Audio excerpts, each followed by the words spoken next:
Shalom sahabat-sahabat inspirasi yang terkasih di dalam Tuhan Yesus Kristus. Pagi ini kita akan merenungkan sebagian firman Tuhan dari Matius 5 ayat yang ke-13. Kamu adalah garam dunia. Jika garam itu menjadi tawar, dengan apakah ia diasinkan? Tidak ada lagi gunanya selain dibuang dan diinjak orang. Sahabat-sahabatku yang terkasih di dalam Tuhan Yesus Kristus, ya, dari garam yang sekecil selembut itu, perlu sahabat-sahabatku tahu bagaimana prosesnya itu cukup lama. Ya, pernah saya mengamati ketika ada seseorang sedang membuat proses pembuatan garam gitu ya. Jadi dia punya lahan sebagian tertentu itu, kemudian yang dekat dengan laut, kemudian dia alirkan air laut itu ke dalam kotak lahan itu yang sudah disiapkan untuk pembuatan garam. Lalu air itu masuk dan diendapkan beberapa hari dengan terik matahari yang cukup. Akhirnya setelah hari kesekian muncullah kristal-kristal putih, dan itulah garam. Ya, itu dicuci, kemudian di-packing, kemudian dijual. Nah, jadi garam yang sekecil itu, garam yang selembut itu, tetapi dibalik itu prosesnya ternyata luar biasa.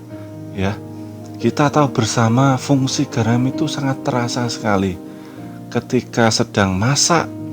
Tapi yang masak itu lupa ngasih garam. Bilang, ayo makan dulu. Ini masakannya sudah matang, sudah siap untuk dimakan. Ketika dicoba, dicicipi, loh, kok rasanya tawar? Oh, berarti saya lupa memberikan garam. Oh gitu, coba kasih garam. Oh ya betul.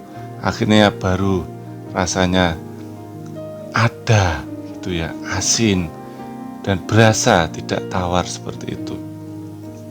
Bapak Ibu yang dikasihi oleh Tuhan, ya, demikian juga dengan kita. Semestinya kita lebih dari garam yang dimaksudkan dalam teks ini. Garam yang sudah saya sampaikan bagaimana fungsi dan kebermanfaatannya tadi. Karena kita ini adalah ciptaan Tuhan yang paling spesial di antara ciptaan yang lain.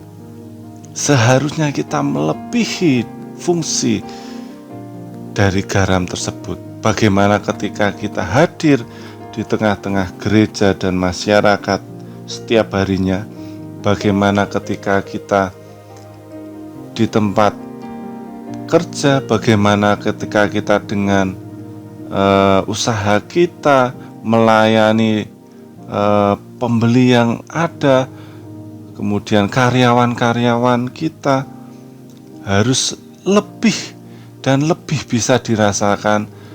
Oh, Anda ini betul-betul, kalau saya ketemu Anda itu rasanya, wah, seperti melihat Kristus. Nah, harus seperti itu kehadiran kita di tengah gereja dan masyarakat.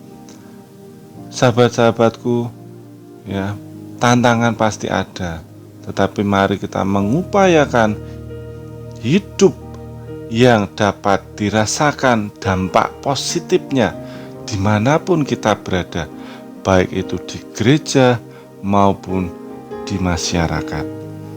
Jangan kalah dengan garam tadi yang hanya kecil tapi bisa mempengaruhi rasa ketika dia tidak hadir di situ.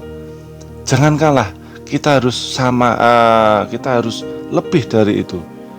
Jadi ketika dimanapun kita hadir, atau rasanya kalau tidak ada si A si B kok gini-gini ya, kok kurang enak gini ya dalam ngobrolnya. Biasanya si A si B itu kalau diajak ngobrol, wah nyenengke, wah seneng guyon dan lain sebagainya.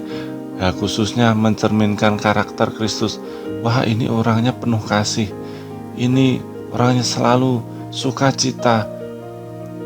Mari sahabat-sahabatku, kita memperjuangkan hidup kita dengan motivasi kita harus berdampak positif bagi orang-orang sekeliling kita. Amin. Mari kita berdoa. Tuhan, kami bersyukur untuk pagi ini kami boleh belajar berangkat dari makna garam ini, manfaat garam ini, maka kami juga merefleksikan diri bagaimana kami dapat berdampak positif dimanapun kami berada di tengah gereja dan masyarakat. Tuntun kami selalu di dalam kehidupan ini ya Tuhan. Terima kasih Tuhan Yesus. Di dalam nama Yesus kami berdoa. Haleluya. Amin.